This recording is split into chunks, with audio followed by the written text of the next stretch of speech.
Hi, everyone. Brian Brill. I'm the operations manager at Capon Springs and Farms.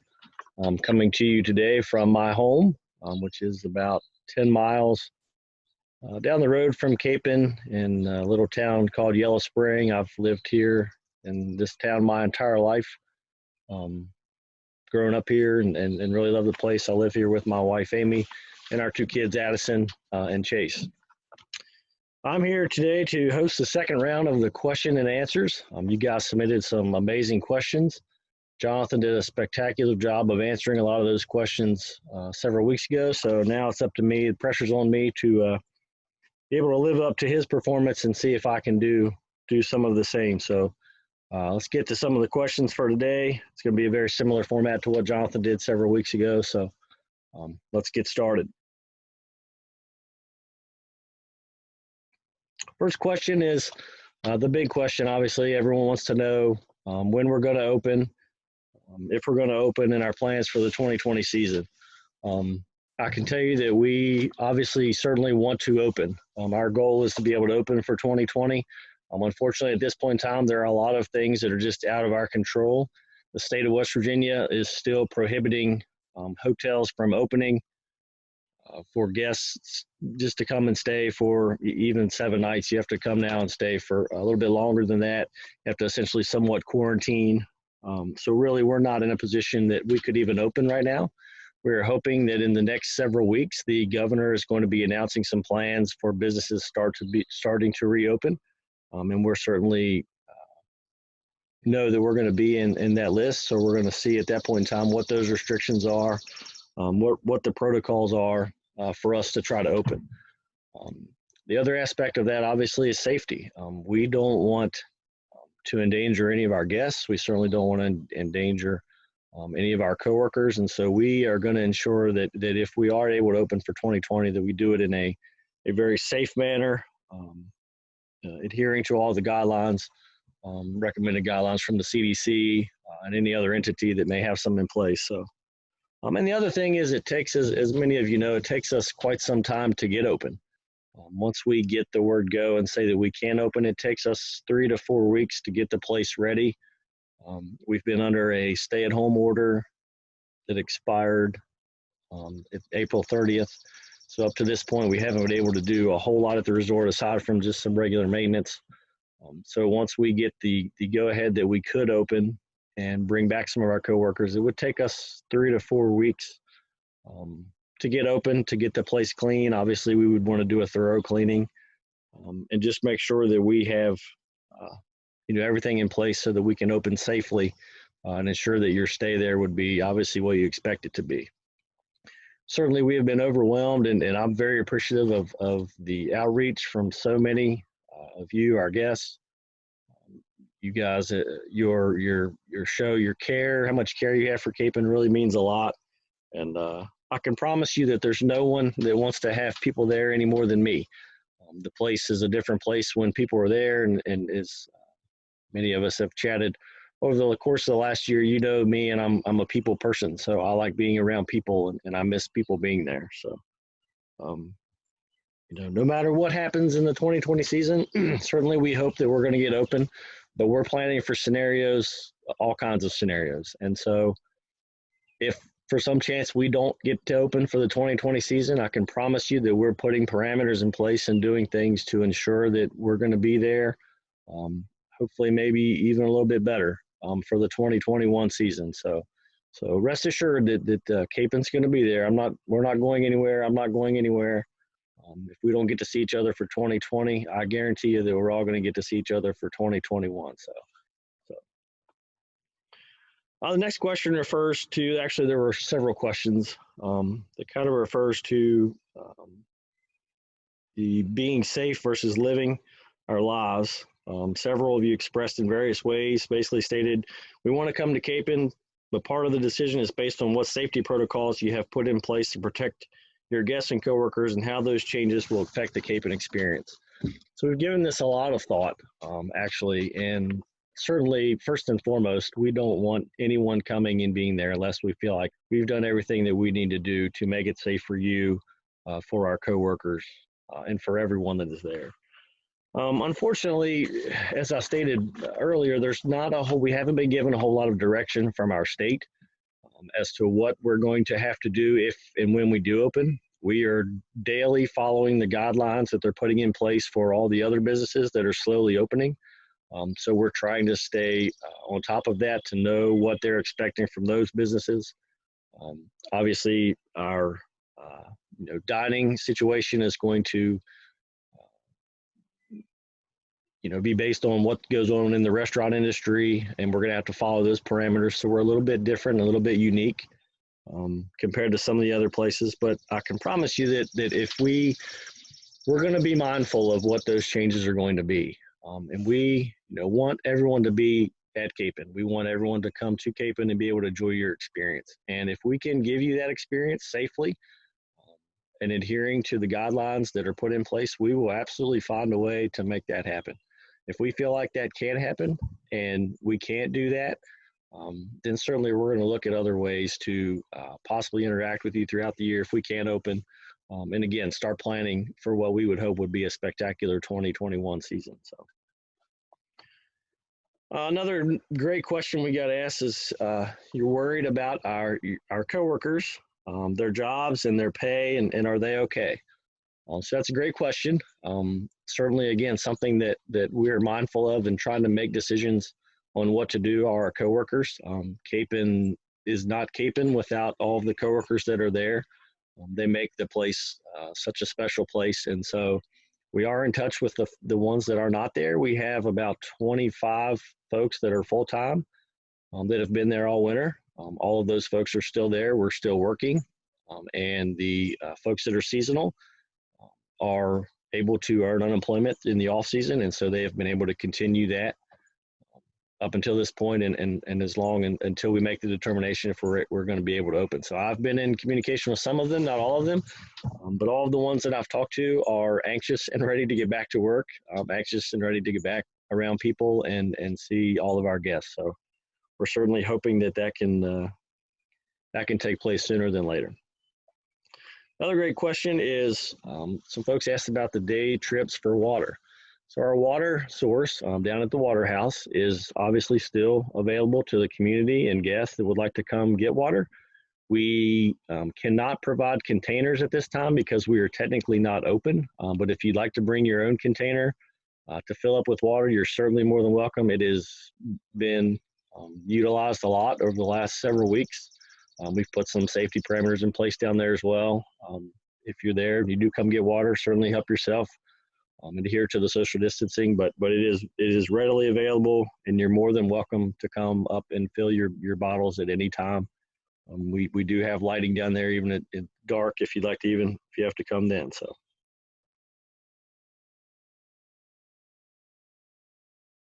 Speaking of the water, Carolyn wanted to know which U.S. Olympic team trained exclusively with Capon Springs water.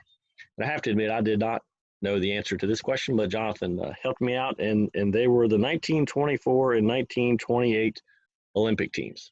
So thank you for that question, Carolyn.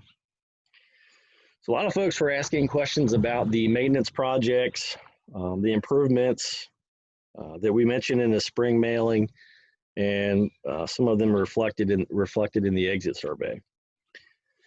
So the main projects for the HPF fee or the HPF fund for 2019 that we were hoping to do or going to do between the seasons were the main windows, the windows in the main house. Many of you that stay in the main house know that those windows function to some degree, rattled a lot when you would come in and out of the room, walking down the hallway. And so that's been a pretty major project, basically rebuilt those over the course of the winter. We did not want to take away from the looks of the building, so we did not get new windows. We were able to rebuild the windows that were there, and so they are working great, look really nice. So that was one of the projects. Obviously, many of you are familiar with the fact that we are redoing the front porch and the front steps and the fountain that was out front. So I can tell you those projects are coming along quite nicely. It's going to be really nice, I think, when we get finished, and I'm looking forward to it being completed and hoping that many of you can come and be able to enjoy it this summer. And the other addition, the other project is the spring house. We are doing not a remodel certainly, but kind of a refurbish of the spring house. This is the 100th anniversary of the spring house. And so we wanted to do something to spruce it up a little bit, not really changing it a whole lot, make it a little bit better for you, the guests, when you come and you're on doing Jonathan's spring tour, and make that a little bit more available to you. So certainly some of the things on the surveys, the pillows, mattresses, shade by the pool. We're working on all of those projects, and we also have a few surprises for you when you get here that we'll just keep under our belt for right now, and you can be surprised with when you get here. So, and many of you had asked about the survey. We had indicated we were going to post those results and get those to you at some point in time, and we certainly had that in the works. And I guess sometime probably around March, we were beginning to work on that, and that's when everything kind of got a little bit crazy with the coronavirus. And so we do still plan to share those things with you at some point in time. Certainly just had to take care of some more immediate things right now, but we are going to get some of that information out to you so that you're informed and know what those look like. Also had some general land questions, and these are kind of interesting. One of the questions was, does the Capon Springs Hunt Club, mentioned on the no trespassing signs, do much hunting? So the answer to that question is yes. The Capon Springs Hunt Club was actually formed in 1964. My grandfather, John, who many of you know, was a founding member of the Hunt Club.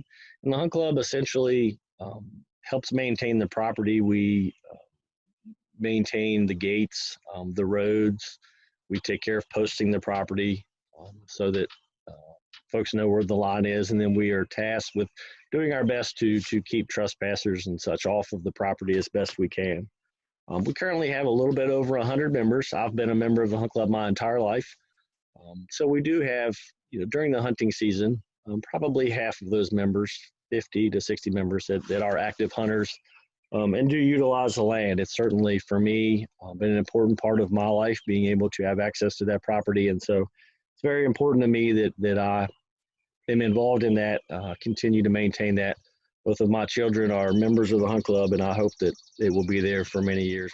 One of the other questions that was asked about the trails. Do the Capon trails require a lot of maintenance? What is the total mileage of the trails? So great question. And again, that's an interesting tie. So I'm actually chairman of the trails committee for our Hunt Club. So I ensure that the trails are cleared every year and properly marked. And so they do require a significant amount of maintenance.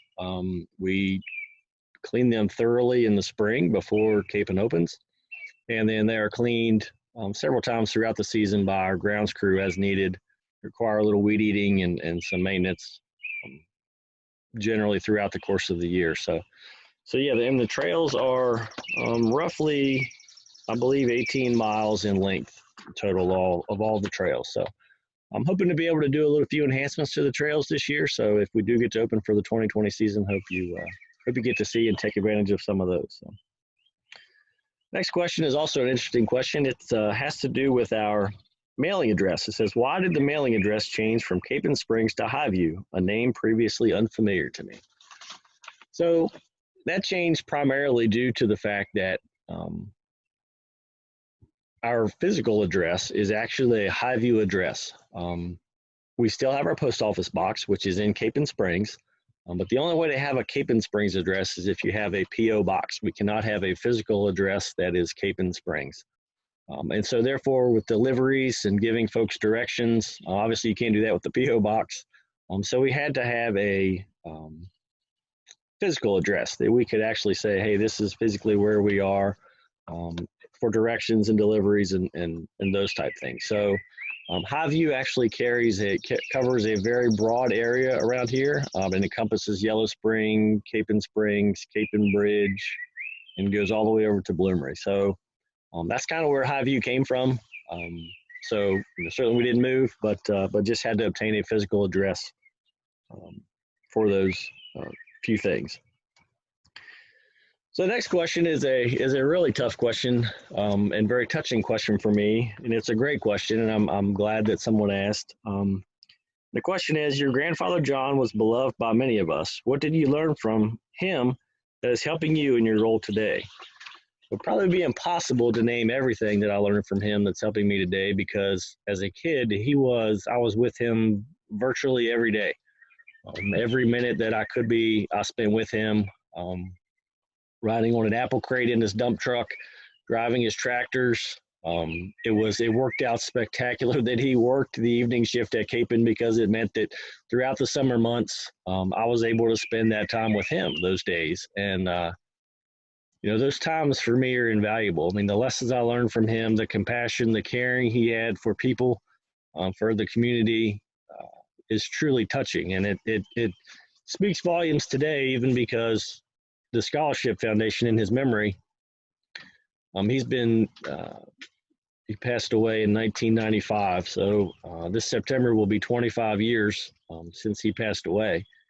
And in that time, we've been able to give away scholarships in his memory, and through the generous donations of so many people, including many guests, we still are doing that today and plan to do that for the foreseeable future. So it's a testament to who he was, what people thought of him, and again, to try to answer your question, there are so many things that he did for me and helped me with, and lessons he taught me that the video would be too long if I tried to get into all the details. So just know that he certainly was very important to me, played a big part in my life, and certainly miss him a lot. So.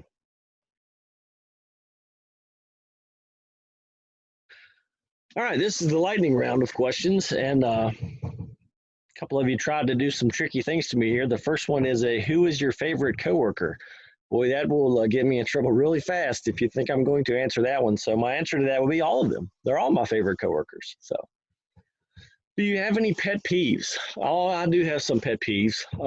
I am a very particular about being tidy and things in their place and not out of place. Any of the coworkers, anyone around me will tell you that I am all constantly picking things up and shuffling things and putting things in their place. That would certainly probably have to be my pet peeve if I have any. I'm very organized, try to be very organized, and so I like things to go on time, on schedule, when they're supposed to, those type things. So that would probably be my pet peeve, is that I just like to be neat, tidy, and everything in its place. Next question is, when you aren't at Capon, what do you like to do? Well, obviously, I enjoy spending time with my family. Last summer was a really busy summer. I knew it would be. So therefore, it meant there was a lot of time away from my family. And so I've enjoyed this winter being able to spend some more time with them. I help coach youth basketball in the county. I coach my daughter's travel basketball team. So that keeps me busy in the winter months, and so I did enjoy doing that until we had to stop that as well. But I enjoy playing basketball. I'm fortunate that I'm still able to play basketball and volleyball. Play basketball in the winter and volleyball in the summer. So I'm very thankful to be able to do that. I've played sports my entire life, so if I'm not able to play sports, I probably will not. I will be cranky and won't be quite as happy. So I still enjoy doing that in my free time when I can. Next questions are, what are my favorite things about Capon? The first one are my favorite meal and dessert. My favorite meal is definitely chicken on the hill. That's without question my favorite. My favorite dessert is probably blueberry pie. I remember Granddaddy bringing blueberry pie home when I was a kid, and that's just kind of what stuck with me, and I still enjoy it even today when I can get it. So. Favorite time of the year is definitely the summer and early fall. I love summer. I like being outside. I like being able to do things outside.